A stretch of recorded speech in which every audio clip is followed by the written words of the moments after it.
பரிசுத்த எங்கள் பரலோக பிதாவை நாங்கள் துதிக்கிறோம் அப்பா. நாங்கள் ஸ்தோத்தரிக்கிறோம். எங்களை கரம் பிடித்து நடத்துகிறவரே எம்மை ஸ்தோத்தரிக்கிறோம். இந்த காலவேளையிலும் ஆண்டவரே உம்முடைய சமூகத்திலே ஆண்டவரே கூடிய ஆண்டவரே உம்மை ஆராதிக்க முடியாது. நீ கொடுத்த அந்த அருமையான நாட்களுக்கு நமக்கு ஸ்தோத்திரம். இந்த நேரத்துக்கு நன்றி தகப்பனே. இயேசுவே, இந்த வேளையிலும் கர்த்தாவே இது உம்முடைய சமூகத்திலே இந்த ஆராதனை ஒப்புக் கொடுக்கிறோம் கர்த்தாவே. நீர் வந்த ஆண்டவரே ஆசீர்வதிக்க முடியாது கர்த்தாவே. இது உம்முடைய பொற்பாதத்தில் ஒப்புக் கொடுக்கிறோம். உம்முடைய பிரசன்னம் இங்கே இறங்க முடியாது செபிக்கிறோம். குடிக்கங்களை உம்முடைய ஆவியினால் அபிஷேகத்து கர்த்தாவே நீ நடத்த முடியாது செபிக்கிறோம் கர்த்தாவே. வார்த்தையால் வரும்படியாக செபிக்கிறோம். ஒவ்வொரு பாடலை கர்த்தர் ஆசீர்வதி கர்த்தாவே. உம்முடைய நாமம் மகிமைப்படும்படியாக கர்த்தாவே நீராவே தொடக்க முடிவரைக்கும் எங்களோடு கூடவே இருந்து கர்த்தாவே நீங்க நடத்த முடியாது. நம்முடைய கரங்களில் ஒப்புக் கொடுக்கிறோம். இயேசு நாமத்தில் நாங்கள் செபிக்கிறோம் பிதாவே, ஆமென். தூய தேவனை துதித்திடுவோம். நேயமாய் நம்மை நடத்தினாரே புகழுடன் கீதம் பாடி தினம் போற்றி பணிந்திடுவோம். அல்லேலூயா, புகழுடன் கீதம் பாடி தினம் போற்றியே பணிந்திடுவோம். கடன் திட்ட நாட்களில் அவர் கரங்கள் கனிவுடன் நம்மை அரவணைத்தே. கடன் திட்ட நாட்களில் அவர் கரங்கள் கனிவுடன் நம்மை அரவணைத்தே.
அவனை துதித்திடுவோம்.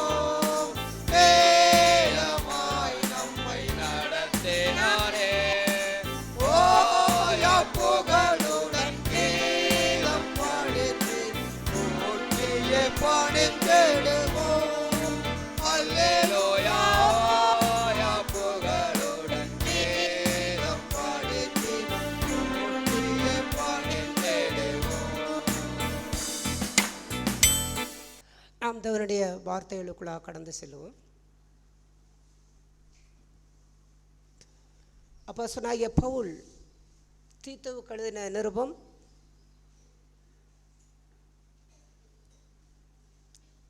1 அதிகாரம் 15வது வசனத்தை வாசிப்போம்.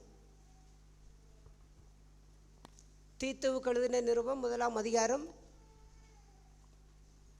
15வது வசனம். சுத்தமுள்ளவர்களுக்கு சகலமும் சுத்தமாயிருக்கும், அசுத்தமுள்ளவர்களுக்கும் அவிசுவாசம் உள்ளவர்களுக்கும் ஒன்றும் சுத்தமாயிராது.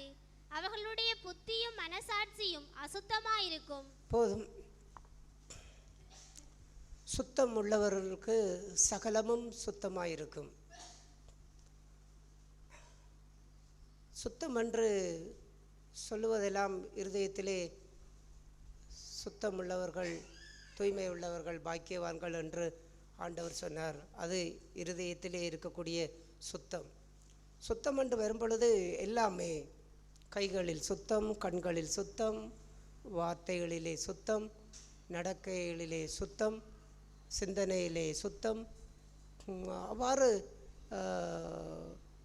நடைமுறை வாழ்க்கையிலே சுத்தம், குடும்பத்திலே சுத்தம், இவ்வாறு நாம் வாழக்கூடிய எல்லா காரியங்களிலும் சுத்தம் என்கின்ற அந்த காரியம் இன்றைக்கு கிளீன் ஸ்ரீலங்கா என்று இந்த ஜனாதிபதி வந்த விற்பாடு கிளீன் ஸ்ரீலங்கா என்று ஒரு பெயரை சூட்டி ஸ்ரீலங்காவை சுத்தம் செய்கின்றது. அது என்ன சுத்தம்? ஏதோ தெருவில் எடுக்கிற குப்பைகளையும் இல்லாவிட்டால் அந்த வாகனங்களிலே இருக்கின்ற லைட்டுகளையும் இல்லாவிட்டால் வேறு வேறு இந்த வெளியிலே இருக்கக்கூடியதெல்லாம் மாற்றி அமைக்கின்ற அந்த சுத்தம் என்கின்றதல்ல. ஊழல் இல்லாத, அநீதி இல்லாத, அப்படிப்பட்ட பொய் இல்லாத, களவில்லாத ஒரு தேசத்தை உருவாக்கும்படிக்கு அதை சுத்தம் செய்கின்றதை கிளீன் ஸ்ரீலங்கா என்று அப்படிப்பட்ட பெயரிலே தேசம் சுத்திகரிக்கப்படும்படிக்கு அங்கே வைப்பதைப் போல இவ்வாறு அதை சுத்தம் செய்யக்கூடியவர்கள் யாராக இருக்க முடியும் என்றால், சுத்தமாக இருக்கிறவன் தான் சுத்தம் செய்ய முடியும். அதாவது ஒரு வீட்டிலே நீங்கள் வீட்டை சுத்தமாக வைத்திருக்க வேண்டுமென்று விரும்புகிறவன் தான், அதாவது அவ்வாறு இருக்க வேண்டுமென்று அக்கறை கொண்டு இருக்கிறவன் தான் வீட்டை எப்பொழுதும் சுத்தமாக வைத்திருப்பான். பாடசாலை வகுப்பறையை சுத்தமாய் வைத்திருக்க வேண்டுமென்று மாணவன் விரும்புகிறானோ அவன்தான் வகுப்பறையை சுத்தமாய் வைத்திருக்க முடியும். இல்லாவிட்டால் தன்னை சுத்தமாக வைத்திருக்க வேண்டும் என்று அவன் விரும்புகிறானோ அவன் தான் சுத்தமாக வைத்திருக்க முடியும். சுத்தமாக இருக்க வேண்டும் என்று விரும்பாதவன் அவன் எவ்வளவு குப்பைகள் வீட்டில் கிடந்தாலும் எவ்வளோ இது கிடந்தாலும் அதை பொருட்டாக எடுக்கவே மாட்டான். ஏனென்றால் அவனுக்கு சுத்தமாக இருக்க வேண்டும் என்கின்ற அந்த எண்ணம் தோன்றவும் இல்லை, அதை அவன் சிந்திக்கவும் இல்லை. ஆகையாலே அதை செய்ய வேண்டும் என்றும் அவன் விரும்புவதில்லை. தான் சுத்தமாக இருக்க வேண்டும் என்று ஒருவன் விரும்பினால்தான் தன்னுடைய பிள்ளைகள் சுத்தமாக இருக்க வேண்டும் என்று விரும்புவார்கள். ஆனால் தான் சுத்தமாக இல்லாவிட்டாலும் தங்களுடைய பிள்ளைகள் சுத்தமாக இருக்க வேண்டும் என்று விரும்புகிறவர்களும் உண்டு. ஆனால் அப்படிப்பட்ட விருப்பம் அவருடைய வாழ்க்கையிலே நிறைவேற முடியாது. ஏனென்றால் சுத்தம் என்பதை தன்னுடைய வாழ்க்கையிலே தான் ஒருவன் கற்றுக்கொள்ள முடியும். எப்படி சுத்தமாக வீட்டை எப்படி சுத்தமாக வைத்திருக்க வேண்டும். ஆகையால் அவ்வாறான ஒரு காரியங்களை போன்று இந்த அப்போஸ்தலனாகிய பவுல் சொல்லுகின்றார், இவ்வாறு சுத்தமுள்ளவர்கள் அவர்களுக்கு சகலமும் சுத்தமாக இருக்கும். ஏனென்றால் யார் சுத்தமுள்ளவர்களாய் வாழ வேண்டும் என்று விரும்பி தங்களை ஒப்பு கொடுத்து வாழ்கின்றார்களோ அவர்கள், அவர்களுடைய பிள்ளைகள், அவர்களுடைய குடும்பம், அவர்கள் செய்கின்ற வேலைகள், அவர்கள் செய்கின்ற தொழில்கள், அவர்கள் வாழ்கின்ற சமூகம், அவர்களுடைய தனிப்பட்ட வாழ்க்கை எல்லாவற்றையும் சுத்தமாக வைத்திருக்கும்படிக்கு கவனம் கொள்ளுவார்கள், அக்கறை கொள்ளுவார்கள்.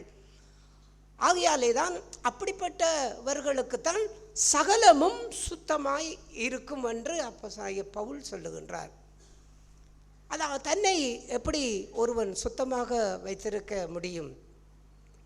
அந்த வாழ்க்கையை நாம் பார்க்கின்றோம். வெளிப்படுத்தின விசேஷத்திலே இவ்வாறு ஆவியானவர் வெளிப்படுத்தி சொல்லுகின்றார். வெளிப்படுத்தின விசேஷம் 22ஆம் அதிகாரம் 11வது வசனத்தை வாசிப்போம். அநியாயம் செய்கிறவன் இன்னும் அநியாயம் செய்யட்டும், அசுத்தமாயிருக்கிறவன் இன்னும் அசுத்தமாயிருக்கட்டும், நீதி உள்ளவன் இன்னும் நீதி செய்யட்டும், பரிசுத்தமுள்ளவன் இன்னும் பரிசுத்தமாகட்டும். சுத்தமுள்ளவன் அவன் என்ன செய்வான் என்று சொன்னால் சகலமும் சுத்தமாயிருக்கும். எப்படி அவனுக்கு மட்டும் சகலமும் எப்படி சுத்தமாக மாறுகின்றது, சுத்தமாக அவன் வைத்திருப்பதற்கு முடிகின்றது என்றால் அவனை குறித்து இங்கே ஆவியானவர் சொல்லும் பொழுது அதாவது நீதியுள்ளவன் இன்னும் நீதி செய்யட்டும், அநீதியுள்ளவன் இன்னும் அநீதி செய்யட்டும், அசுத்தமாக இருக்கிறவன் இன்னும் அசுத்தமாக இருக்கட்டும். அப்படி என்றால் அசுத்தமாய் தன்னுடைய வாழ்க்கையை அதுக்குள்ளே ஒப்பு கொடுத்து இருக்கிறவன் அவனுக்கு சுத்தமாக இருக்க வேண்டும் என்ற எண்ணம் வராது, சிந்தனையே வராது. அவன் இன்னும் அவனுடைய வழிகள் முழுக்க அசுத்தத்துக்குரிய வழிகளாகத்தான் இருக்கும். அதை அவன் எப்படி அந்த அசுத்தங்களை எல்லாம் செய்ய வேண்டும் என்று சிந்திப்பதில்லை. அது தானாகவே அவன் அந்த அசுத்த வழிகளுக்குள்ளே அவன் போய்கொண்டே இருப்பான். அதே போல் சுத்தமாக இருக்கின்றவன் அவனுடைய காரியங்கள் எப்படி இருக்கும் என்றால் இன்னும் எப்படி சுத்தமாக வேண்டும், இன்னும் எப்படி சுத்தமாக வீட்டை வைத்திருக்க வேண்டும் என்று அவனுடைய காரியங்கள் இன்னும் அதிகமாக சுத்தத்துக்குரிய காரியங்களே அவன் தேடிக்கொண்டிருப்பான். அதை குறித்த காரியங்களுக்குள்ளே தன்னை ஒப்பு கொடுத்து கொண்டிருப்பான். ஏனென்றால் அவன் சுத்தமாக இருக்க வேண்டும் என்று விரும்புகின்றான். அநியாயம் செய்ய வேண்டும் என்று நினைக்கின்றவன் அவன் அநியாயத்தை செய்து கொண்டே இருப்பான். ஏனென்றால் எல்லாமே அவனுடைய இருதயத்திலே இருக்கக்கூடிய நினைவுகளையும் விருப்பங்களையும் ஒட்டித்தான் இருக்கின்றது. ஆகையாலே தான் ஒருவன் அசுத்தமாய் இருந்தால் அவன் அசுத்தமானதே இன்னும் அதிகமாகவே அவன் அசுத்தத்துக்குள்ளே போய்கொண்டே இருப்பான். பரிசுத்தமாக இருக்க வேண்டும் என்று ஒருத்தன் நினைத்தால் இன்னும் பரிசுத்தத்துக்குள்ளே அவன் போய்கொண்டே இருப்பான். அதே போல் சுத்தமாக இருக்க வேண்டும் என்று ஒருவன் நினைத்தால் அவன் இன்னும் சுத்தமாகிக்கொண்டே இருப்பான். சகலமும் அவனுக்கு சுத்தமாக இருக்க முடியும். ஆகையால் இப்படிப்பட்ட காரியத்திலே இந்த சுத்தம் என்கின்ற அந்த வாழ்க்கை எதுவென்றால் அநேக அசுத்தங்கள் நமக்குள்ளே இருக்கின்றது.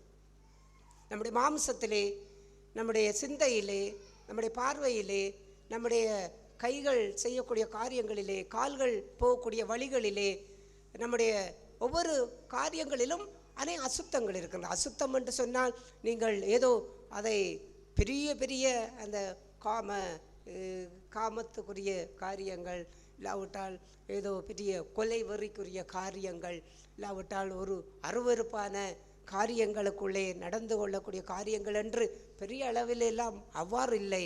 அசுத்தம் என்று சொல்லுவதெல்லாம் பரிசுத்தம் என்கின்ற வார்த்தைக்கு எதிராக வரக்கூடிய எல்லாமே அசுத்தம்தான். தேவனுடைய பரிசுத்தத்துக்கு ஒப்பில்லாத அத்தனையும் அசுத்தம்தான். ஆகையால் அந்த அசுத்தங்களை எல்லாம் தன்னுடைய வாழ்க்கையிலே விட்டு நீக்க வேண்டும், எல்லாம் தன்னுடைய வாழ்க்கையிலிருந்து நீங்க வேண்டும் என்று அந்த சுத்த இருதயத்தை விரும்புகின்ற சகோதர சகோதரிகள் அவர்கள் என்ன செய்வார்கள்? அவர்களுக்கு சகலமும் சுத்தமாகும். அப்படி என்றால் என்ன? அவருடைய கண்ணிலிருந்து, அவருடைய வாயிலிருந்து, அவருடைய கையிலிருந்து, அவருடைய இருதயத்திலிருந்து, அவருடைய வழிகளிலிருந்து எல்லாமே சுத்தமாகி கொண்டிருக்கவே முடியும். அந்த சுத்தத்தை எப்படி பெற்றுக்கொள்ள முடியும்? சில சந்தர்ப்பங்களிலே எனக்கு வயசு போய் 70 வயசு 80 வயசு போய்விட்டது, இனி என்னால் என்ன பாவம் செய்ய முடியும்? இனி என்னுடைய வாழ்க்கையை தேவனுக்கென்று ஒப்பு கொடுத்து வாழ முடியும் என்று தள்ளாடுகிற வயசிலே, இயலாத வயசிலே ஒருவர் நின்று கொண்டு நான் இனி பாவம் செய்ய மாட்டேன் என்று அவர் சொல்லால் அதை சுத்தம் என்று சொல்ல முடியுமா? அது இயலாது, அவர்களுக்கு இயலாதபடியினாலே அவர்கள் பாவம் செய்யவில்லை. ஆனால் அதே காரியத்திலே கூட இன்னொரு பகுதிகள் கூட இருக்கின்றது. அவ்வாறு எத்தனை வயது, 70 வயது, 80 வயது, 90 வயதுக்குள்ளே போனாலும் சுத்தம் என்பது அவர்களுக்குள்ளே முழுமையாய் வந்துவிட்டதா என்று சொன்னால் அது இல்லை என்கின்ற ஒரு காரியத்தை தான் பதிலை கொடுக்க முடியும். உதாரணத்துக்கு உங்களுக்கு எத்தனை வயது என்று கேட்டால் என்ன சொல்லுவீர்கள்? உங்களுக்கு எத்தனை வயது என்று கேட்டால் என்ன சொல்லுவீர்கள்? உங்களோட வயதைத்தானே சொல்லுவீர்கள். 50 என்றால் 50 என்று சொல்லுவீர்கள், 60 என்றால் 60 என்று சொல்லுவீர்கள், 20 என்றால் 20 சொல்லுவீர்கள், உங்களுடைய வயதை சொல்லுவீர்கள் எத்தனை வயது என்று. ஆனால் உங்களுடைய வயது உங்களுடைய சரீரத்தினுடைய தோற்றத்தை குறித்தே அந்த வயதுகள் தீர்மானிக்கப்படுகிறது. மற்றவர்கள் பார்த்து உங்களுக்கு ஒரு 30 வயது இருக்கும் என்று நினைக்கின்றேன் என்று சொல்லுவார்கள். அது ஒருவேளை சரியாக இருக்கும், இல்லாவிட்டால் 1-2 வயது கூட குறைவாக இருக்கும், அது சரி. ஆனால் இந்த சரீரத்தினுடைய தோற்றத்தை வைத்து இந்த வயதை கணிக்க முடியும். ஆனால் சுத்தத்தை சரீரத்தினுடைய தோற்றத்தை வைத்து கணிக்க முடியாது. சரீரத்தை பார்த்து சுத்தத்தை கணிக்க முடியாது. ஏனென்றால் 70 வயது 80 வயதை கடந்தவர்கள் கூட அவர்களுடைய கண்களுக்கு எத்தனை வயது இருக்கும் என்றால் 18 வயது இருக்கும். அவருடைய வாய்க்கு எத்தனை வயது இருக்கும் என்றால் ஒரு 20 வயது இருக்கும். நான் சொல்லுகிறது உங்களுக்கு விளங்குகின்றதா? அவர்களுக்கு 70 வயது, 60 வயது, 70 வயது, 80 வயது என்கின்ற காரியத்துக்குள்ளே போகலாம். ஆனால் அவருடைய கண்கள் இன்னும் பாலியத்துக்குரிய காரியங்களை இச்சிக்கக்கூடிய அந்த பார்வை அவருடைய கண்களிலே இன்னும் இருந்து கொண்டே இருக்கின்றது. அப்படி என்றால் அவர்களுக்கு எத்தனை வயது? அவர்களுக்கு 13 என்று டீனேஜ் என்று சொல்லுவதை போல அந்த பாலியம் என்கின்ற ஒரு எண்ணம் துவங்குகின்ற அந்த வாழ்க்கை, அந்த வயது அவருடைய கண்களிலே இன்னும் அது டீனேஜ் வயதை போன்றே கண்களிலே இருக்கின்றது. அவருடைய வாய் எத்தனை வயது முந்து போனாலும் அவருடைய கோபம் வந்தால் அவருடைய வாயை அவர்களால் கட்டுப்படுத்த முடியாது, அவருடைய வார்த்தைகளை அவர்களால் கட்டுப்படுத்த முடியாது. அவர்கள் பேசுவார்கள், குறை சொல்லுவார்கள். அப்படிப்பட்ட காரியத்திலே கூட அவர்கள் பகையை வைத்திருப்பார்கள். ஏனென்றால் அவர்களுக்கு இப்போது வயது எத்தனை? அவர்களுக்கு இப்போது வயது அங்கே இளம் வயது, இரத்த துடிப்பான வயது. ஆகையால் கண்களும் வாய்களும் சரீரத்தில் எத்தனை வயது போனாலும் இதற்கு வயது போகாமல் அது இளம் வயதாகவே இருக்கின்றது. ஆகியாலே தான் இப்படிப்பட்ட காரியத்துக்கூடத்தான் முதிர் வயதிலே போன பிற்பாடு கூட குடும்பத்துக்குள்ளே பிரச்சனைகளை உருவாக்குகின்றார். பிள்ளைகளுடைய குடும்பங்களுக்குள்ளே பிரச்சனை உருவாக்குகிறார்கள். அவர்கள் திருமணமாகி போன பிற்பாடு இவர்களால் அவர்களுக்கு ஒரு பிரச்சனை உருவாகின்றது. அவருடைய கண்களாலே இச்சைக்குரிய காரியங்களை அவர்கள் செயல்படுத்தக்கூடிய பகுதிக்குள்ளே இருக்கின்றார்கள். ஏன்? அவர்களுக்கு இன்னும் இங்கே வயது போகவில்லை. வயது சரீரத்திலே போய்கொண்டிருக்கலாம். இங்கே உட்கார்ந்திருக்கிற நாம் இன்னொரு 20 வருடம் கழித்து இங்கே உட்கார்ந்திருக்கிற 50 வயதில் இருப்பவர்கள் கூட நாம் 70 வயது போய்விடலாம். வயது எந்த அளவுக்கு போகிறது என்பது காரியத்தை விட வயது எங்கே போக வேண்டும் என்றால் இந்த சுத்தமாக இருக்கக்கூடிய நம்முடைய சிந்தனைகள், நம்முடைய பார்வைகள், நம்முடைய வார்த்தைகள், நம்முடைய கையில் நாம் செயல்படுத்தக்கூடிய காரியங்கள், நம்முடைய கால்கள் செல்லக்கூடிய வழிகள், எல்லா காரியங்களும் வயது அங்கே அதற்கு வயது போக வேண்டும்.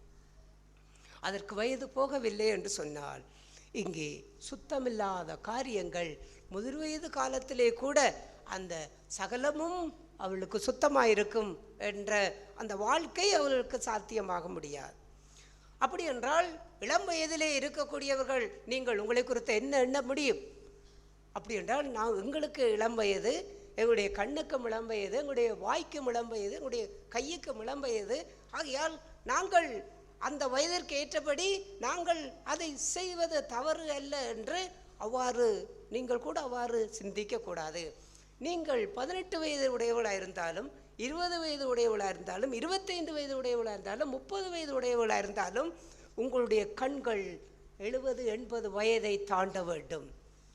உங்களுடைய வயது எந்த அளவுக்கு இருக்கின்றது என்கின்றது காரியம் அல்ல. உங்களுடைய கண்கள் பார்க்கின்ற அந்த பார்வை அது உங்களுக்கு முதிர் வயதுள்ள அந்த வாழ்க்கைக்குள்ளே அது வர வேண்டும். உங்களுடைய வாயிலிருந்து நீங்கள் பேசக்கூடிய வார்த்தைகள் முதிர் வயதாகின பிற்பாடு அவர்கள் எப்படி பேச முடியாத ஒரு சூழ்நிலைக்குள்ளே அங்கே அவர்களுடைய பேச்சுக்கள் குறைகின்ற ஒரு நிலைக்கு ஒப்பான ஒரு காரியத்தை போன்று அந்த வார்த்தைகள் அதற்கு வயது போக வேண்டும். இளம் வயதிலே கூட அதற்கு வயசு போகணும். நமக்கு வயது போகவில்லை, ஆனால் என்னுடைய கண், என்னுடைய சிந்தை, என்னுடைய வாய், என்னுடைய கை கால் எல்லாவற்றுக்கும் என்ன செய்து விட்டது, வயது போய்விட்டது. இப்பொழுது உங்களுக்கு எத்தனை வயது என்று கேட்டால் ஆவிக்குரிய வயது எத்தனை, மாம்சத்துக்குரிய வயது எத்தனை? ஆவிக்குரிய வயது உங்களுக்கு எத்தனை என்று கேட்டால் ஒரு 70 வயதிலே இருக்கக்கூடிய ஒரு முதியவரிடத்திலே உங்களுக்கு ஆவிக்குரிய வயது எத்தனை என்று கேட்டால் அவர் எத்தனை வயதை சொல்ல முடியும்? அவருடைய அந்த கண்கள், அவருடைய அவயங்கள் எந்த அளவுக்கு ஓய்ந்திருக்கின்றது, பாவத்திலிருந்து ஓய்ந்திருக்கின்றது, சுத்தம் தூய்மை எந்த அளவுக்கு அங்கே வந்திருக்கின்றது, அதை வைத்துத்தான் அவர்கள் வயதை சொல்ல முடியும். மாம்சத்துக்குரிய வயதை உடனே சொல்லிவிடலாம். இல்லாவிட்டால் இங்கே உட்கார்ந்திருக்கிற வாலிபர்களிடத்திலேயோ இளம் சகோதர சகோதரிகளிடத்திலேயோ உங்களுக்கு ஆவிக்குரிய வயது எத்தனை என்று கேட்டால் நீங்கள் என்ன சொல்ல முடியும்? அந்த கண்களை, அந்த வாய்களை எல்லாம் எந்த அளவுக்கு நீங்கள் சுத்தமாக வைத்திருக்கக்கூடிய ஒரு வாழ்க்கைக்குள்ளே வளர்ந்து வருகிறீர்கள், நீங்கள் எந்த அளவுக்கு சரீரத்திலே வளர்ந்து வருகிறீர்களோ அந்த அளவுக்கு உங்களுடைய வயதின் எல்லைகளை கணிக்கின்றோம். இந்த ஆவியிலே எந்த அளவுக்கு நீங்கள் வளர்ந்து வருகிறோம் அந்த அளவுக்கு தான் உங்களுடைய ஆவிக்குரிய வயதை நீங்கள் சொல்ல முடியும். நாம் வெளியிலே சொல்லாவிட்டாலும் நமக்குள்ளே, உங்களுக்குள்ளே நீங்கள் கேட்டு பாருங்கள், என்னுடைய ஆவிக்குரிய வயது எனக்கு எத்தனை? ரட்சிக்கப்பட்டு எத்தனை வருடம் என்று அல்ல. ஆவிக்குரிய வயது எத்தனை என்று கேட்டால் நான் ரட்சிக்கப்பட்டு 20 வருடம், ரட்சிக்கப்பட்டு 10 வருடம், ரட்சிக்கப்பட்டு 30 வருடம். இங்கே எல்லாம் நிமிர்ந்து பாருங்கள். இங்கே முன்னுக்கு உட்காந்துருக்கேன், தலையை கீழே குனிஞ்சுக்கிட்டு இருக்கிறீங்க, நல்லா நிமிர்ந்து பாருங்கள். அவ்வாறு ரட்சிக்கப்பட்ட வயது அல்ல. ரட்சிக்கப்பட்டு 10 வருடம், 20 வருடம், 30 வருடம் வாழ்கின்றவன் கூட அவனுடைய கண்கள் இன்னும் அவனுக்கு 18 வயதாகவே இருக்கும், அவனுடைய வாய் இன்னும் 18 வயதாகவே இருக்கும், அது என்னுடைய கைகள் இன்னும் 18 வயதாகவே இருக்கும். அது தீமை செய்வதற்கும் தீங்கு செய்வதற்கும் பாவம் செய்வதற்கும் அது விரைந்து ஓடிக்கொண்டே இருக்கும். ஆகையால் ஆவிக்குரிய வயதிலே ஆண்டவர் சொன்னதை போல நீ வயதனாய் இருக்கும் பொழுது நீ என்ன செய்தா, உன்னை நீ கட்டி கொண்டாய். இயேசு பேதுருவுக்கு சொன்னார், உன்னுடைய கண்கள் இளவயதாக இருந்தது, உன்னுடைய வாய் இளவயதாக இருந்தது, உன்னுடைய கை இளவயதாக இருந்தது. ஆகையால் நீ இஷ்டமானபடி என்ன அங்கே செய்தாய், உன் முதிர் வயதவன் ஆகும் என்ற வாழ்வு வரும் பொழுது இன்னொருவர் உன்னை நடத்துவார், அதாவது பரிசுத்தாவினை நடத்துவார். அந்த முதிர் வயதில் என்றால் என்ன? ஓய்வு, ஓய்வூதியம். முதிர் வயது உள்ளவர்களுக்கு ஓய்வூதியம் கொடுக்கிறார், முதிர் வயது உள்ளவர்களுக்கு சம்பளம் கொடுக்கின்றார்கள். ஏன்? அவர்களால் இனி ஒன்றும் செய்ய முடியாது என்றபடினாலே அரசாங்கம் அவர்களுக்கு ஒரு மாதம் கொஞ்சம் ஒரு தொகையை அவர்களுக்கு கொடுக்கின்றார்கள். அவருடைய அன்றாட ஜீவியத்தை அவர்கள் பார்த்து கொள்வதற்காக அவர்கள் கொடுக்கின்றார்கள். முதிர்வதை ஆகிவிட்டால் நம்மால் ஒரு வேலையை செய்ய முடியாது, ஒரு பிள்ளைகளோடு அண்டிக் கொண்டு வாழ்ந்து நாம் நம்முடைய வாழ்க்கையை முதிர்வதுள்ள காலங்களிலே கொண்டு செல்லக்கூடிய சூழ்நிலைகளுக்கு ஏதுவாக இருக்கின்றது. ஆகையால் ஆவியிலே அவனுடைய கண்கள், அவனுடைய அவயங்கள் எல்லாம் அது முதிர் வயதாகின்ற அந்த வாழ்க்கை, அதுதான் சுத்தம். அந்த சுத்தத்தை எப்படி பெற்றுக்கொண்டார்கள்? அது அவர்களுக்குண்டான எல்லாவற்றிலும் சுத்தம் உள்ளவனுக்கு சகலமும் சுத்தமாயிருக்கும். அதை அவர் தொடர்ந்து சொல்லும் பொழுது அப்படிப்பட்ட சுத்தம் உள்ளவன் தேவனை அறிந்திருக்கிறேன் என்று சொல்லி என்ன செய்வான்? அவர் சொன்னதுபடி செய்யாமல் இருக்க மாட்டான், அவரை தூசிக்க மாட்டான். சுத்தம் உள்ளவன் அவன் எல்லா வழிகளிலும் தேவனை எப்படி அறிந்தாரோ அப்படி போய்கொண்டே இருப்பான். அந்த காரியத்தை குறித்து அவர் அடுத்த அதிகாரத்திலே அவர் பேசும் பொழுது 2வது வசனத்தை வாசிப்பேன். 2ஆம் அதிகாரம் 2ஆம் வசனம். முதிர்வயதுள்ள புருஷர்கள் ஜாக்கிரதையுள்ளவர்களும் நல்லொழுக்கம் உள்ளவர்களும் தெளிந்த புத்தி உள்ளவர்களும் விசுவாசத்திலும் அன்பிலும் பொறுமையிலும் ஆரோக்கியம் உள்ளவர்களுமாய் இருக்கும்படி புத்தி சொல்லு. இங்கே பார்க்கின்றோம் முதிர் வயதில் உள்ள புருஷர்கள், அதாவது இங்கே உட்கார்ந்திருக்கின்ற முதிர் வயதில் உடைய சகோதரர்கள். அந்த முதிர் வயது ஒருவேளை 70 தாண்டி இருக்கக்கூடியவர்களாக இருக்கலாம், இல்லாவிட்டால் 60 தாண்டி இருக்கக்கூடியவர்களாக இருக்கலாம். உங்களுக்குரிய காரியம், அதாவது நீங்கள் எப்படி சுத்தமாக இருக்க முடியும், இந்த வயதிலே எப்படி சுத்தத்தை காத்து கொள்ள முடியும், சகலமும் சுத்தமாக்கப்படத்தக்கதாக நீங்கள் சுத்தமாக இருக்குவதற்கு நீங்கள் இந்த வயதிலே ஜாக்கிரதை உள்ளவர்களாக இருக்க வேண்டும், கவனம் இருக்க வேண்டும். உங்களுடைய வாழ்க்கை குறித்து கவனம் இருக்க வேண்டும். உங்களுடைய கண்களை குறித்து, உங்களுடைய எல்லா விதமான உங்களுடைய சரீரத்தினுடைய ஒவ்வொரு அவயங்களை குறித்த காரியங்கள், உங்களுடைய பிள்ளைகளுக்கு நீங்கள் முன்மாதிரியாய் இருக்கக்கூடிய காரியம், உங்களுடைய பேர பிள்ளைகளுக்கு நீங்கள் முன்மாதிரியாக இருக்கக்கூடிய காரியங்கள், உங்களுடைய பூட்ட பிள்ளைகளுக்கு முன்மாதிரியாக இருக்கக்கூடிய காரியங்கள், இன்னும் உங்களுக்கு கீழ் உள்ள விசுவாசிகளுக்கு முன்மாதிரியாக இருக்கக்கூடிய காரியங்களிலே கவனமாக இருக்க வேண்டும்.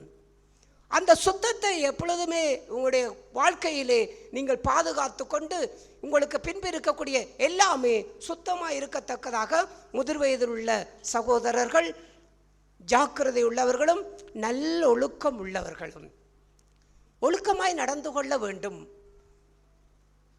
மற்றவர்களிடத்திலே, நமக்கு கீழே உள்ளவர்களிடத்திலே, ஒரு வாலிபர்களிடத்திலே, இல்லாவிட்டால் பிள்ளைகளிடத்திலே, இல்லாவிட்டால் நம்முடைய குடும்பத்தின் இடத்திலே, ஒரு சமூகத்திலே நாம் நல்ல ஒழுக்கம் உள்ளவர்களாக முதிர் வயதில் உள்ள சகோதர சகோதரிகள் நடந்து கொள்ள வேண்டும். ஒழுக்கத்துக்கு புறம்பாக நாம் செயல்படக்கூடாது. தெளிந்த புத்தியுள்ளவர்கள் நல்ல தெளிவோடு இருக்க வேண்டும். உங்களை குறித்து நல்ல தெளிவோடு இருக்க வேண்டும். உங்களுடைய காரியங்கள், உங்களுடைய ஆவிக்குரிய பகுதிகள், உங்களுடைய பரிசுத்தத்துக்குரிய காரியங்கள் எல்லாவற்றை குறித்தும் நல்ல தெளிந்த புத்தியோடும் விசுவாசம், அன்பு, பொறுமை, எல்லாவற்றிலும் ஆரோக்கியம் இருக்க வேண்டும். விசுவாசத்திலே நல்ல ஆரோக்கியம் இருக்கும், நோய் இருக்கக்கூடாது. உங்களுடைய விசுவாசத்திலே நோய் பிடிக்கக்கூடாது, வியாதி பிடிக்கக்கூடாது, அந்த விசுவாசத்துக்கு சேதம் வரக்கூடாது. உங்களுடைய அன்பிலே நோய் வரக்கூடாது. உங்களுடைய அன்புக்கு புறம்பான எந்த ஒரு வியாதியும் உங்களுக்கு இருக்கக்கூடாது. அதாவது கசப்பு, எரிச்சல், கோபம், வைராக்கியம், விரோதம், இந்த வியாதிகள் எல்லாம் ஒரு முதிர் வயதில் உள்ளவர்களுக்கு இருக்கக்கூடாது. அது சுத்தத்தை கெடுக்கின்ற காரியங்கள். பொறுமை, நீங்கள் முதிர் வயது ஆனாலும் உங்களுடைய வாயை கட்டுப்படுத்தாமல் கூட உங்களால் இருக்க முடியும். ஆகையால் உங்களுக்கு பொறுமை வேண்டும். கோபம் உங்களுக்கு வர முடியும். நீங்கள் எத்தனை வயது முதிர் வயதை போயிருக்கிறீர்கள் என்பதல்ல, அந்த காலத்தில் கூட உங்களுக்கு, இந்த வயதிலும் உங்களுக்கு கோபம் உச்சக்கட்டத்தில் இருக்க முடியும். அந்த கோபத்துக்கு 18 வயதாய் கூட இருக்க முடியும். ஆகையால் அப்படிப்பட்ட காரியங்களில் எல்லாம் ஆரோக்கியம் வேண்டும். நல்ல ஆரோக்கியமான வாழ்வோடு சரீரத்திலே வாழ்வதை போல அந்த இவைகளில் எல்லாம் ஆரோக்கியத்துடன் இளைப்பாற வேண்டும். அது முதிர் வயதில் உள்ளவர்களுக்கு இருக்கக்கூடிய சுத்தம். முதிர் வயதில் உள்ள சகோதரிகள், ஸ்திரீகள், உங்களை குறித்து இவ்வாறு சொல்லப்படுகின்றது. அப்படியே முதிர் வயதில் உள்ள ஸ்திரீகளும் அப்படியே பரிசுத்தத்திற்கு ஏற்ற விதமாக நடக்கிறவர்கள். இந்த முதிர் வயதுள்ள காலத்திலே பரிசுத்தத்துக்கு ஏற்ற விதமாக உங்களுடைய வயதிலே நீங்கள் வாழ வேண்டும். உங்களிடத்திலே பரிசுத்தத்துக்கு புறம்பான எந்த ஒரு வாழ்க்கையும் காணப்படக்கூடாது. அப்படிப்பட்ட சுத்தம் உங்களுக்குள்ளே இருக்க வேண்டும். அடுத்தது, அவதூறு பண்ணாதவர்கள். பாருங்கள், முதிர் வயதில் உள்ளவர்கள் அவதூறு அப்படின்ற என்ன அர்த்தம்? உங்களுடைய வாய், எத்தனை வயது உங்களுக்கு முதிர் வயது ஆனாலும் அவதூறு பண்ண முடியும். அடுத்தவளை அவதூறாய் பேச முடியும். அடுத்தவளை குறை சொல்ல முடியும். பிள்ளைகளை குறை சொல்ல முடியும். பிள்ளைகளை, பேர பிள்ளைகளை குறை சொல்ல முடியும். விசுவாசிகளை குறை சொல்ல முடியும்.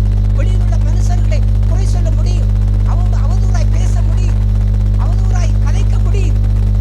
முதிர் வயது உள்ளவர்கள், ஏனென்றால் உங்களுடைய வாய்கள் அதற்கு வயது மிகவும் குறைவாக இருக்க முடியும். அப்படி என்றால் இப்போது சுத்தம் செய்ய வேண்டியதெல்லாம் நம்முடைய ஒவ்வொரு காரியங்களையும் சுத்தம் செய்ய வேண்டிய பகுதிகள். அவதூறு பண்ணாதவளும், மதுபானத்துக்கு அடிமை படாதவர்களும் அதை நம்மிடத்திலே இல்லை. அடுத்தது, வேத வசனம் தேவ வசனம் தூசிக்கப்படாதபடிக்கு பாலிய ஸ்திரீகள் அதாவது இளம் குடும்பங்கள், இளம் வயதிலே திருமணம் செய்தவர்கள், 20, 25, 30, 35, 40, 45 வயதை உடைய பாலிய ஸ்திரீகள். இப்படிப்பட்ட இந்த பாலிய ஸ்திரீகள் நீங்கள் திருமணமாக இருந்தாலும் உங்களுடைய வாழ்க்கையிலே, உங்களுடைய பகுதிகளிலே உங்களை எப்படி நீங்கள் சுத்தமாக நீங்கள் வைத்திருக்க வேண்டும்? பாலிய ஸ்திரீகள் கற்புள்ளவர்களாக இருக்க வேண்டும்.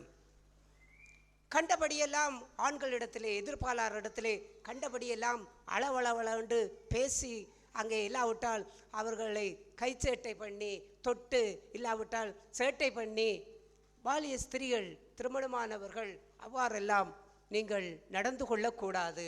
உங்களுடைய கைகளிலே சுத்தம் வேண்டும், உங்களுடைய கண்களிலே சுத்தம் வேண்டும், உங்களுடைய வார்த்தைகளிலே சுத்தம் வேண்டும், உங்களுடைய எண்ணங்களிலே சுத்தம் வேண்டும், உங்களுடைய நடத்தைகளிலே சுத்தம் வேண்டும். ஆகையால் பாலிய ஸ்திரீகள் இப்படிப்பட்ட காரியங்களிலே வேத வசனங்கள் தூசிக்கப்படாதபடிக்கு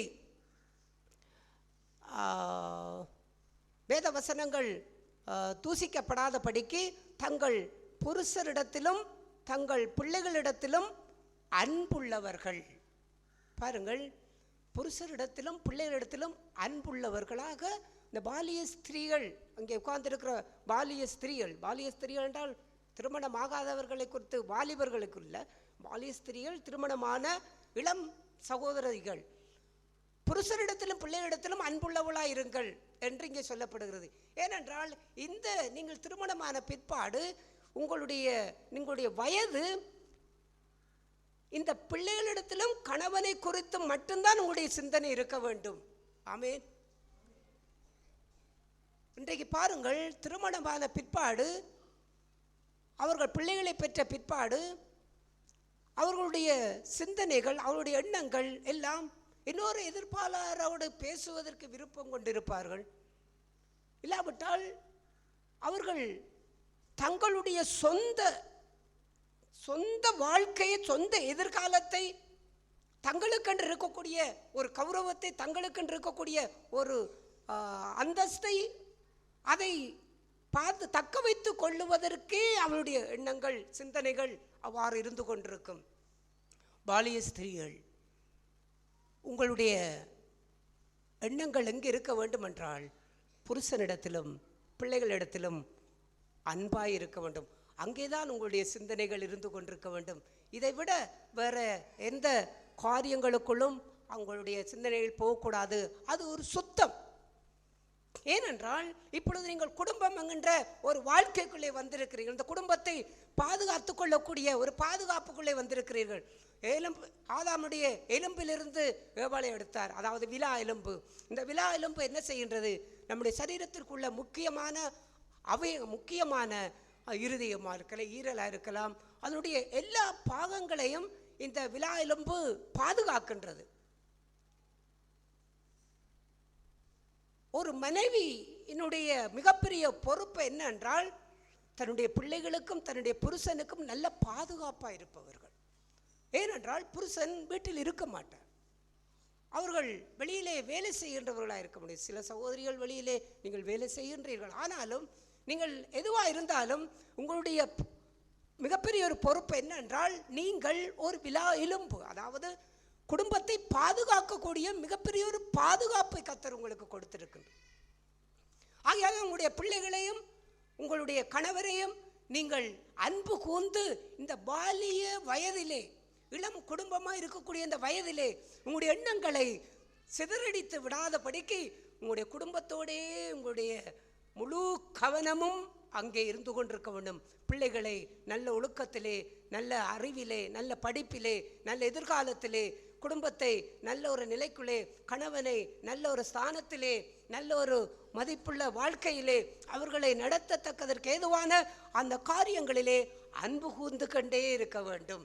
இதைவிட உங்களுக்கு வேற எந்த காரியமும் உங்களுடைய எண்ணங்களிலே வரக்கூடாது. பாலிய ஸ்திரீகள் அவ்வாறு பிள்ளைகள் அன்புகளோடும் தெளிந்த புத்தி உள்ளவர்கள், கற்புள்ளவர்கள், வீட்டில் தரித்திருக்கிறவர்கள், நல்லவர்கள், தங்கள் புருஷருக்கு கீழ்ப்படுகிறவர்களுமாய் இருக்கும்படி அவர்களுக்கு படிப்பிக்கத்தக்க நற்காரியங்களை போதிக்கிற மனைவிகளாக இருக்க வேண்டும்.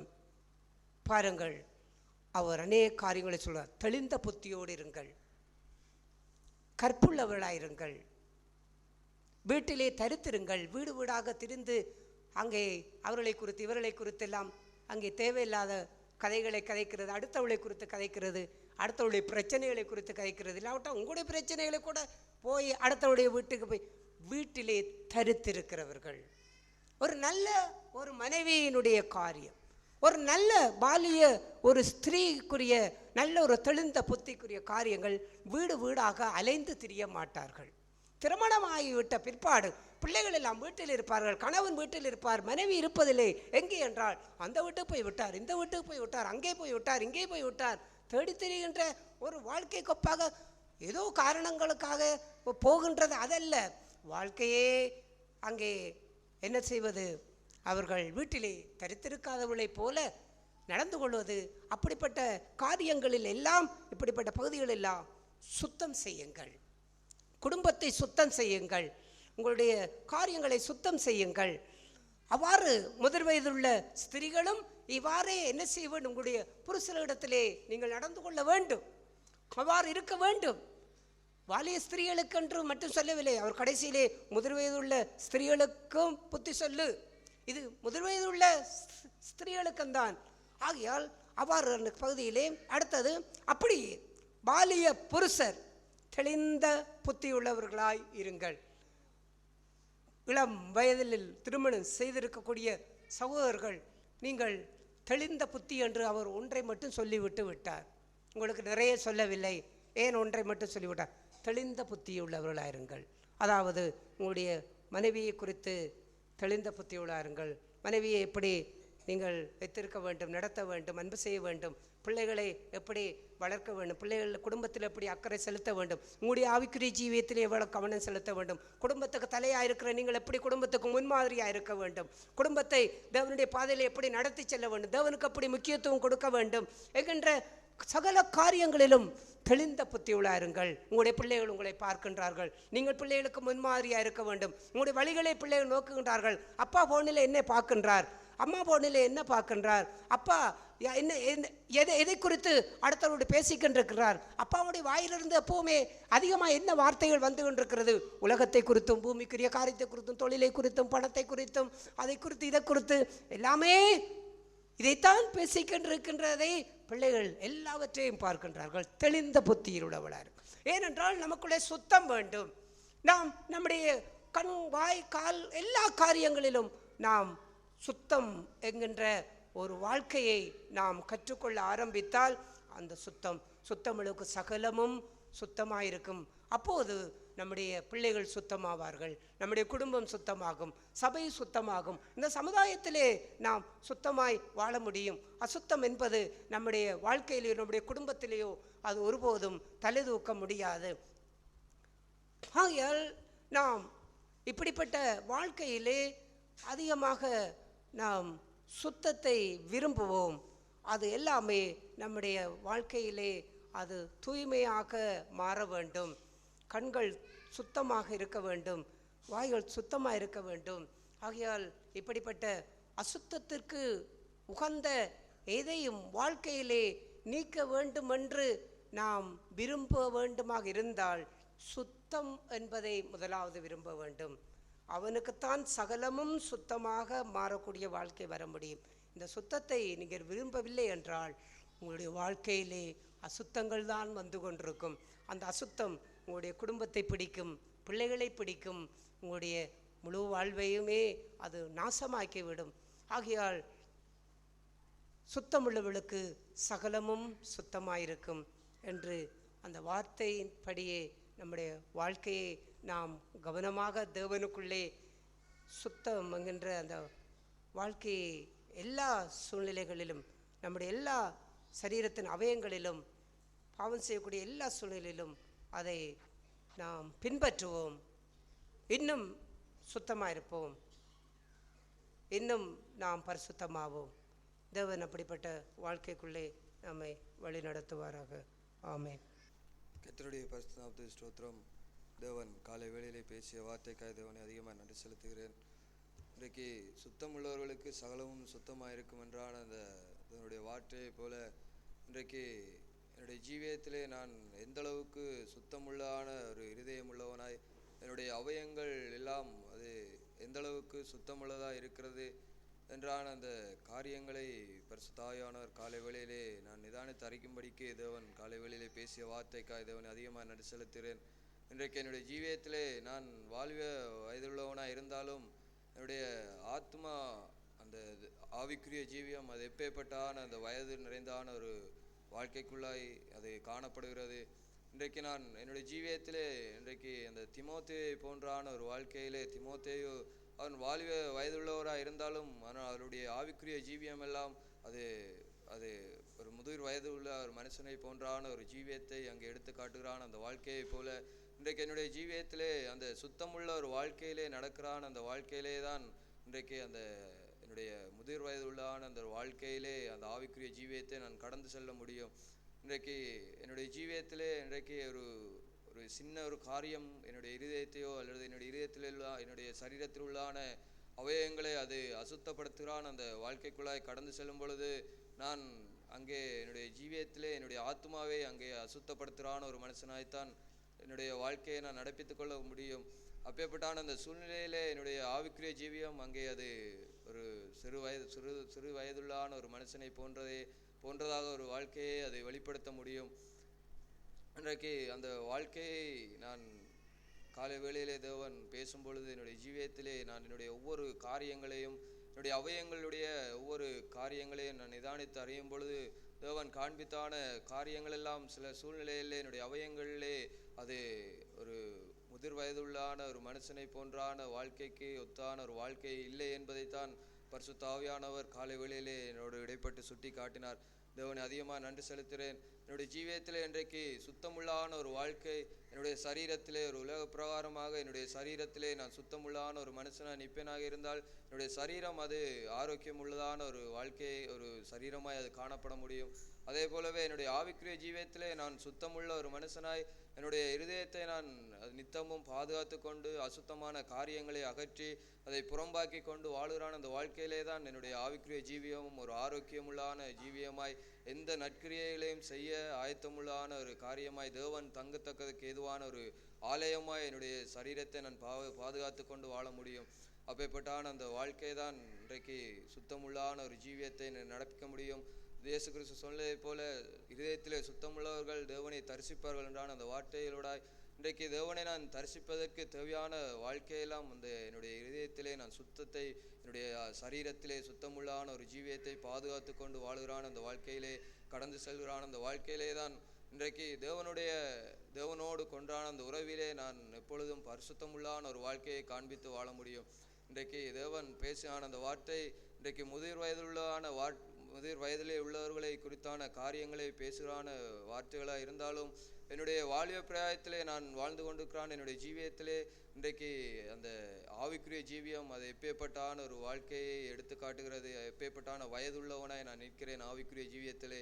அதிலே நான் முதிர் வயதுள்ளான ஒரு மனுஷனாய் நிற்பேனாக இருந்தால் நிச்சயமாய் நான் சுத்தமுள்ளான ஒரு மனுஷனாய் என்னுடைய கண்களாக இருந்தாலும் என்னுடைய நாவுகளாக இருந்தாலும் நான் செல்கிறான இடங்களாக இருந்தாலும் செய்கிறான காரியங்களாக இருந்தாலும் அது முழுவதும் சுத்தமுள்ளதாய் மாற்றிக்கொண்டு வாழ முடியும். அப்பேற்பட்டான அந்த ஜீவியத்திலே தான் இன்றைக்கு நான் சுத்தமுள்ளான ஒரு வாழ்க்கையை பாதுகாத்து கொண்டு வாழ முடியும் என்றான அந்த காரியங்களை பரிசுத்த ஆவியானவர் காலை வேளையிலே என்னோடு இடைப்பட்டு பேசினார். தேவனை அதிகமாக நன்றி செலுத்துகிறேன். பிரசங்கி சொல்லதை போல செத்த ஈக்கள் தைலக்காரனுடைய பரிமள முழுவதையும் அதை நாரி கெட்டுப்போக பண்ணிவிட முடியும் என்றான் அந்த அவருடைய வார்த்தையை போல இன்றைக்கு ஒவ்வொரு சின்ன காரியங்களும் இன்றைக்கு என்னுடைய வாழ்க்கையிலே என்னுடைய சுத்தமுள்ளான அந்த வாழ்க்கையிலே சுத்தமாய் வாழ வேண்டும் என்றான் அந்த வாழ்க்கையிலே அது ஒவ்வொரு சின்ன காரியங்களும் அதை என்னுடைய சுத்தத்தை அது கெடுத்து அது அசுத்தமுள்ளான ஒரு வாழ்க்கைக்கு நேராய் அதை கொண்டு சென்று என்னுடைய ஆத்மாவிலே ஒரு ஆரோக்கியமற்றான வியாதிப்படத்தக்கதுக்கு ஏதுவான ஒரு வாழ்க்கைக்குள்ளாய் அது கடந்து செல்ல முடியும்.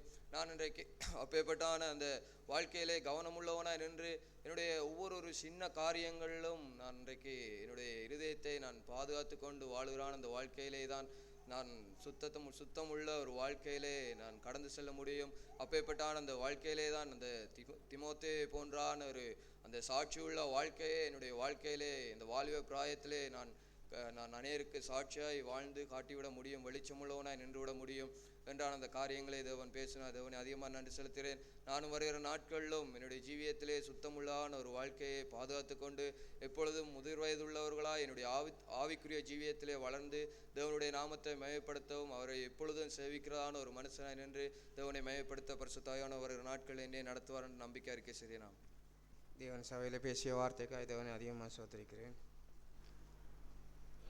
ஆண்டவர் பேசிய போல சுத்தமுள்ளவர்களுக்கு சகலவும் சுத்தமாக இருக்கும், அசுத்தமுள்ளவர்களுக்கு அவிசுவாசிகளுக்கும் ஒன்றும் சுத்தமாக இராது. அவர்களுடைய புத்தியினம் மனச்சாட்சியும் அசுத்தமாக இருக்கும் என்று அவர் அங்கே தீத்துவுக்கு சொல்லும்போது அதை குறித்து அதை எழுதுகிறார். உண்மையாய் சுத்தமுள்ளவனுக்கு சகலவும் சுத்தமாக இருக்குங்கிற வாழ்க்கையெல்லாம் அங்கே சுத்தமாய் வெளிப்புறத்திலே வெளியான வாழ்க்கையிலே வெளியான காரியங்கள் வெளியான செயல்பாடுகளிலே வெளியான ஒவ்வொரு செய்கையிலெல்லாம் சுத்தத்தை என்ன செய்ய முடியும், வெளிப்படுத்த முடியும், சுத்தத்தை காண்பிக்க முடியும். வெளியிலே நான் நல்லவனாக இருக்கிறேன், நல்லவனாக நடக்கிறேன், அங்கே ஒன்றுமே நான் செய்யவில்லை, பாவம் செய்யவில்லை, இச்சிக்கவில்லை, ஒருத்தரை நான் அன்பு கூறாமல் இருக்கிறேன், அன்பு கூறி இருக்கிறேன், நான் எல்லாரையும் நேசிக்கிறேன், எல்லாரையும் நான் உண்மையாக மன்னிக்கிறேன் என்கிறதெல்லாம் அது வெளிப்புறமான வாழ்க்கையின் ஜீவியம். அதைத்தான் இயேசு சொன்னார். அங்கே சரிசெய்யரை சொன்னார், அவர்கள் வெளிப்புறத்திலே எல்லாவற்றிலும் சுத்தமாக இருக்கிறார்கள். ஏன்னா ஒரு வாரத்தில் 2 வாரம் உபவாசிக்கிறார்கள், அதையெல்லாம் வெளிப்புறமாக காட்டினார். தர்மம் செய்தார்கள், அங்கே எல்லா காரியத்தையும் நடப்பித்தார்கள், எல்லாம் வெளியிலே அவர்கள் சுத்தமாக இருந்தார்கள். ஆனாலும் அவர்கள் உள்ளத்திலே இருதயத்திலே சுத்தமாக இருக்கவில்லை. இயேசு சொன்ன வாழ்க்கையெல்லாம் அதுதான், இருதயத்திலே உண்மையாய் சுத்தமாக இருக்கிற பரிசுத்தமாக இருக்கிற வாழ்க்கை. அந்த ஒரு வாழ்க்கையை தான் உண்மையாக என்ன செய்ய முடியும்னு சொன்னால் எல்லா வாழ்க்கையிலேயும் தேவனுக்குள்ளாக பரிசுத்தமாக வாழக்கூடிய ஒரு வைராக்கியமான விசுவாசமான வாழ்க்கைக்குள்ளாக இன்னும் அதிகமாய் கொண்டு செல்ல முடியும். மற்றபடி வெளியரங்கமாய் வெளிப்படையாய் செய்கிற காரியங்கள் அத்தனையும் அது மனுஷருக்காக உலகத்துக்காக பெருமைக்காக புகழ்ச்சிக்காக பதவிக்காக செய்கிற காரியங்கள் அத்தனையும் ஒன்றுமே சுத்தமாயிராது. என்றைக்கு தன்னுடைய இதயத்திலே அவன் ஒவ்வொரு நாளிலும் தன் இதயத்திலே உணர்ந்து அங்கே ஆண்டவருக்கு பிரியமில்லாத காரியத்தை நான் இதயத்திலே செய்து விட்டேனே, அங்கே நான் ஒரு பாவத்தை நான் செய்யக்கூடிய சிந்தனை எனக்குள்ளாக வந்து விட்டதே, ஒரு இச்சையை தூண்டக்கூடிய ஒரு காரியம் எனக்குள்ளாக வந்து விட்டதே, நான் ஒன்றை அபகரிக்கிறதுக்குரிய காரியம் ஒன்றுக்குள்ளாக இதயத்திலே வந்து விட்டதே, அந்த இதயத்திலே சுத்தத்தை காண்கிற வாழ்க்கையின் ஜீவியம்தான் சகலமும் சுத்தமாக இருக்கும். அது வெளியரங்கமாய் செய்கிற காரியமும் சுத்தமாக இருக்கும். ஏன்றால் அந்த அளவுக்கு பயந்து வாழ்கிற வாழ்க்கையின் ஜீவியம் தேவனுக்குள்ளாக. அப்படியாப்பட்ட ஒரு வாழ்க்கையை என்னுடைய ஜீவியத்திலே நான் அதிகமாக வாஞ்சிக்கிறேன். எப்பொழுதும் வெளிப்படையான காரியம் இல்லை, உள்ளான வாழ்க்கையின் ஜீவியம் சகலம் எனக்கு சுத்தமாக இருக்க வேண்டும். வெளியிலே மட்டும் இல்லை, உள்ளான வாழ்க்கை முதலாவது சுத்தம் வைக்கப்பட வேண்டும். அப்படியாப்பட்ட ஒரு உள்ளான ஒரு இதயத்திலே எந்த ஒரு காரியத்தையும் நான் சுத்தமில்லாமல் அசுத்தமாய் வைத்திருக்காதபடிக்கு அதையெல்லாம் அகற்றி அவங்க சகலவும் எனக்கு சுத்தமாக இருக்கணுமென்ற அந்த வார்த்தையின் பிரகாரம் உண்மையாக அப்படியாப்பட்ட ஒரு சுத்தத்தை நான் வாஞ்சித்து தேவனுடைய நாமத்தை மையப்படுத்த எனக்கு விசுவாசிக்கிறேன். நாமே கர்த்தருடைய வசனம் மையப்படுவதாக. ஆண்டவர் காலை வேளையிலே பேசிய வார்த்தை அதிகமாக என்னையும் இங்கே உணர்வடைய செய்தது. உள்ளவனிடத்துக்கு இருப்பவனிடத்திற்கு இன்னும் அதிகமாக கொடுக்கப்படும், இல்லாதவனிடத்திலே இருப்பதும் எடுக்கப்படும்ங்கிறதான அந்த வார்த்தையை போன்று இன்றைக்கு பரிசுத்த ஆவியானவர் சுத்தம் என்னிடத்திலே அதிகமாக இருந்தால் நிச்சயமாய் அதிக சுத்தத்தை தருவார். சுத்தம் குறையப்பட்டிருந்தால் இருக்கும் சுத்தத்தையும் இங்கே எடுத்து விடுவார். வரும் நாட்களிலே தெளிந்த புத்தியுள்ளவனாக இருந்து என்னுடைய இந்த ஜீவியத்திலே தேவன் சொன்னதான அந்த வார்த்தையின் பிரகாரம் வாழும்படிக்கு நான் காலை வேளையிலே வாஞ்சிக்கிறேன். அந்த வாஞ்சையை என்னுடைய ஜீவியத்திலே நான் நிறைவேற்றும்படிக்கு பரிசுத்த ஆவியான உதவி செய்வார் என்று நான் நம்பிக்கை அறிக்கை செய்கிறேன். அறிக்கையை காத்துக்கொள்ள தேவன் தான் உதவி செய்வார். தேவனுடைய பரிசுநாம மகிமை உண்டாதாக. அவர் சுத்தமுள்ளவருக்கு சகலவும் சுத்தமாக இருக்கும் அண்டானந்த வார்த்தை அசுத்தம் உள்ளவர்கள் இந்த பூமியிலே தேவனுக்கென்று எதையுமே அவள் சாதிக்க முடியாது. இந்த வார்த்தை கடந்து வந்தவுடன் என்னுடைய இதயம் அதிகமாய் அங்கலாய்த்தது. இந்த பூமியிலே நான் தெளிந்த புத்தியுள்ளவனாய் இல்லை என்றால் நிச்சயம் இந்த தீத்துவுக்கு சொன்னது போல இந்த 16ஆம் அதிகாரத்திலே நான் தேவனுக்குரிய நற்கிரிகள் நான் செய்ய முடியாது. இந்த கடைசி காலங்களில் நான் சரியான விழிப்புள்ளவனாய் யாக்குள்ளவனாய் என்னுடைய உள்ளான அந்தரங்க ஜீவியத்தினுடைய சுத்தத்தை நான் வாஞ்சிக்கிறவனாய் இருக்க வேண்டும் என்பதை ஆவியானவர் எச்சரித்தார். நானும் அதை விரும்புகிறேன். நிச்சயம் கர்த்தருக்கு உதவிசுவார், நம்புகிறேன், விசுவாசிக்கிறேன், அறிக்கை செய்கிறேன். அறிக்கையை காத்துக்கொள்ள கர்த்தருக்கு உதவிசுவார். ஆமென். ஓய்யானவர் காலை வேளையில் பேசின வார்த்தைக்கு நன்றி செலுத்துகிறேன். ஓய்யானவர் சுத்தத்தை குறித்தும் சுத்தமான காரியங்களை குறித்தும் தேவன் காலை வேளையுமாய் பேசினார். அதிகமாய் நன்றி செலுத்துகிறேன். நானும் எப்போதுமே இதயத்தை எப்போதுமே இந்த பூமியிலே வாழும் நாட்களிலே முழுவதுமாய் என்னுடைய காரியங்கள் அனைத்தும் இளம் வயதுள்ள இருதயங்கள் கண்களாய் இருக்கிறதா இல்லது முதியவர்களுடைய கண்களாய் இருக்கிறதா என்பதை ஆராயும்படி அந்த சகோதரர் மூலமாய் இந்த கால வேளையுமாய் பேசினார். எப்போதுமே தன்னுடைய முதிர் வயது உடையவர்கள் தங்களுடைய கண்களிலே இயலாதென்ற நிலைமைக்குள்ளாய் போகும்போது, தங்களுடைய சரீரத்திலே ஒன்றும் முடியாதென்று போகும்போது, தங்களுடைய காரியங்கள் அனைத்துமே முழுவதுமாய் தங்களுடைய சூழ்நிலைக்குள்ளாகவே கடந்து செல்லும் ஒன்றையும் இச்சிக்கக்கூட அவர்களுக்கு மனதில்லாமல் இருக்கக்கூடும். ஆனால் அந்த சுத்தமுள்ள இருதயத்தை தான் எப்போதும் நான் தேவன் என்னை பார்க்கிறார், என்னிடத்தில் விரும்புகிறார் என்பதை நான் அறிந்து கொண்டிருக்கிறேன். எப்போதும் என்னுடைய காரியங்கள் அனைத்தும் தன்னுடைய பார்வையற்ற நிலைகள் இருந்தாலும், எந்த சூழ்நிலையிலும் ஒருவனுடைய பார்வையை இழந்தபோது தன்னுடைய காரியங்கள் அனைத்தும் என்ன நடப்பது ஏது நடப்பது என்னும் பூமியில் அறியாது தன்னுடைய இச்சிக்கிற காரியங்களை குறித்தும் தன்னுடைய பார்வைகளை குறித்தும் அவன் ஒரு குருட்டாட்டமுள்ள மனிதனாக இருக்கிறான். அதே ஒரு ஜீவியத்தையும் என்னுடைய வாழ்க்கையில் நான் எப்போதுமே நான் பார்வை இழந்தவனாய் எப்போதும் இந்த இச்சிக்கக்கூடிய காரியங்கள் அனைத்தையும் இந்த பூமியில் வாழும் நாட்கள் முழுவதுமாய் என்னுடைய காரியங்கள் அனைத்தையுமே நான் இழந்தவனாய் தேவனுக்கென்று ஒரு உண்மையுள்ள சுத்தமுள்ள மனச்சாட்சியுடன் சுத்த இருதயத்துடனும் தேவனை தரிசிக்கக்கூடிய காரியங்களும் தேவனுக்கு முன்பாய் எப்போது நேர்மையும் உண்மையுமாய் இருந்து இந்த பூமியிலே வாழும் நாட்கள் அனைத்திலும் முழுவதுமாய் சுயத்துக்குள்ளாய் சுயம் அனைத்தையுமே வெறுத்து என்னுடைய சுயத்திற்கு அனைத்துக்கும் சேர்த்து நான் தேவனுக்கென்று உண்மையாக ஜீவிக்கவும் தேவனுக்கென்று உண்மையாக வாழவும் தேவனுக்கு உதவி சுவான் சபையில் அறிக்கையிடுறேன். தேவனுக்கு ஸ்தோத்திரம். தேவன் காலைகளிலே பேசின வார்த்தை என்னையும் மிகவும் உற்சாகப்படுத்தியது. இன்றைய நாட்களிலே காணப்படுகிறான என்னிடத்திலே காணப்படுகிறான அந்த காரியமெல்லாம் அந்த சுத்தம் இல்லாத ஒரு காரியங்கள் தான் அநேகம் என்னுடைய இதயத்திலே காணப்பட்டது. தேவன் காலைகளிலே பேசின வார்த்தையின் மூலம் எனக்கு தேவன் உணர்த்தியரெல்லாம் என்னிடத்திலே எந்தளவுக்கு சுத்தம் காணப்படுகிறதோ அந்த அளவுக்கு என்னுடைய வாழ்க்கையிலே அது குடும்ப வாழ்க்கையாக இருந்தாலும் சரி, அது தேவனுடைய பரிசுத்த வாழ்க்கையாக இருந்தாலும் சரி, அந்த வாழ்க்கையிலே என்னிலேயே காணப்படுறான் அந்த சுத்தத்தை வைத்துத்தான் அது குடும்ப வாழ்க்கையாக இருந்தாலும் சரி, அந்த ஜீவிய வாழ்க்கையாக இருந்தாலும் சரி, பிற்பாடு வருகின்றான் அந்த வாழ்க்கை தேவனுடைய ஆசீர்வாதம் எனக்கு என்னிடத்திலே தங்கக்கூடிய அந்த பாக்கியம் அதை தேவன் காலைகளிலே என்னிடத்திலே பேசியிருந்தார். என்னிடத்திலே எந்த காரியங்கள் என்னிடத்திலே குறைவாக இருக்கிறது அதை நான் சரி செய்யாதபடிக்கு அந்த காரியத்தை நான் என்னிடத்திலே நான் வைத்து கொண்டு அடுத்தவர்களை அதை சரியாய் நடந்து கொள்ளுங்கள், இந்த காரியம் பிழையாக இருக்கிறது, இந்த காரியத்திலே உண்மை உள்ளவர்களாயிருங்கள் என்று நான் சொல்வதிலே எந்த பிரயோஜனமும் இல்லை. முதலாவது நான் அந்த காரியத்திலே நான் ஒரு சுத்தமுள்ளவனாக இருப்பேனான் இருந்தால் அது என்னுடைய வாழ்க்கையிலே பிற்பாடு வருகின்றான காரியங்கள் யாவும் அது சுத்தமுள்ள காரியமாகவே காணப்படும். தேவன் காலையிலே பேசின வார்த்தை என்னை மிகவும் பலப்படுத்தியது. நானும் வருகின்றான நாட்களிலே தேவனுடைய சமூகத்திலே எப்பொழுதும் அந்த இதயத்திலே சுத்தம் கொண்டவனே அந்த தேவனை தரிசிக்கிறான் அந்த காரியமாக இருந்தாலும் சரி, அந்த உலக வாழ்க்கையாக இருந்தாலும் சரி, தேவனை முதலாவது மயமாய்க்கொண்டு என்னுடைய காரியங்கள் அந்த பாவமான காரியங்களை நான் என்னிடத்திலே வைத்து கொண்டு விடாதபடிக்கு அந்த காரியங்களை உடனே சீர் செய்து இருதயத்தை அந்த சுத்தப்படுத்தி தேவன் தங்குறான் அந்த ஸ்தலமாய் என்னுடைய இருதயத்தை நான் வைத்து கொண்டிருப்பேனா இருந்தால் வருகின்ற நாட்களில் தேவன் என்னையும் அவருடைய அந்த நித்திய அந்த மகிமைக்கு என்னையும் அந்த பங்காளியை வைத்து கொள்றான காரியத்தை போல தேவன் என்னை நடத்துவார். தேவனுக்கு நான் நன்றி செலுத்துகிறேன். வருகின்றான நாட்களிலும் தேவன் என்னையும் இந்த சாட்சிக்குள் ஏற்றபடி நடத்துவார் என்று விசுவாசத்தோடு அறிக்கை செய்கிறேன். அறிக்கையை காத்துக்கொள்ள தேவன் தாமே தேசுவாராக. சோதரன் நாட்களிலே தேவன் சபையில் பேசிய வார்த்தை இங்கே என்னை உணர்வடையும்படியாய் இங்கே அநேக குறைகளை நிறைவேற்றும்படியாய் நாட்களில் தேவன் சபையில் பேசியிருக்கிறார். கர்த்தருடைய நாமத்துக்கு மகிமை உண்டாதாக. இன்றைக்கு என்னை குறித்த வாழ்க்கையிலே இங்கே சுத்தம் இங்கே எப்படி இருக்க வேண்டும், என்னுடைய இருதயம் சுத்தமாக இருக்கும்போது மட்டுமே என்னுடைய சரீரம் முழுவதும் இங்கே சுத்தமாக இருக்க முடியும்.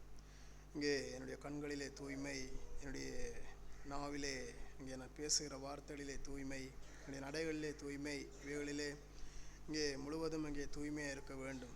அப்பொழுதே இங்கே என்னுடைய எல்லா காரியங்களும் அது சுத்தமாக இருக்க முடியும். இந்த நாட்களிலே தேவன் பேசும்போது நான் என்னை குறித்து வார்த்தைக்கு முன்பாக என்னை தாழ்த்தும்படியாய், நான் தாழ்மைப்படும்படியாய் தேவன் என்னையும் இங்கே கடிந்து கொண்டு பேசியிருக்கிறார். என்னுடைய வாழ்க்கையிலே நான் சில தீர்மானங்களை எடுக்கத்தக்க இதுவாய் தேவன் நடத்தி இருக்கிறார். இங்கே பேசிய பிரகாரம் இங்கே என்னுடைய சரீரம் வயது அங்கே அது இளமையாக இருந்தாலும் அங்கே என்னுடைய ஆவிக்குரிய வயதானது அங்கே அது முதிர்வுள்ள ஒரு வயதாக இங்கே இருக்க வேண்டும். எல்லாவற்றையும் சோதித்தறிந்து தெளிந்த புத்தி உள்ளவனாய் வாழ்வதற்கு ஏதுவாய், எல்லா காரியங்களிலும் அங்கே நான் தெளிந்த ஒரு புத்தி உள்ளவனாய் இங்கே எல்லாவற்றையும் ஆராய்ந்து அறிந்து வாழக்கூடிய ஒரு மனுஷனாய் இனிவர் நாட்களும் வாழுவதற்கு ஏதுவாய் தேவன் நடத்துவார் என்று தேவ சமூகத்தில் அறிக்கை செய்கிறேன். அறிக்கையை காத்துக்கொள்ள கர்த்தர் உதவி செய்வாராக.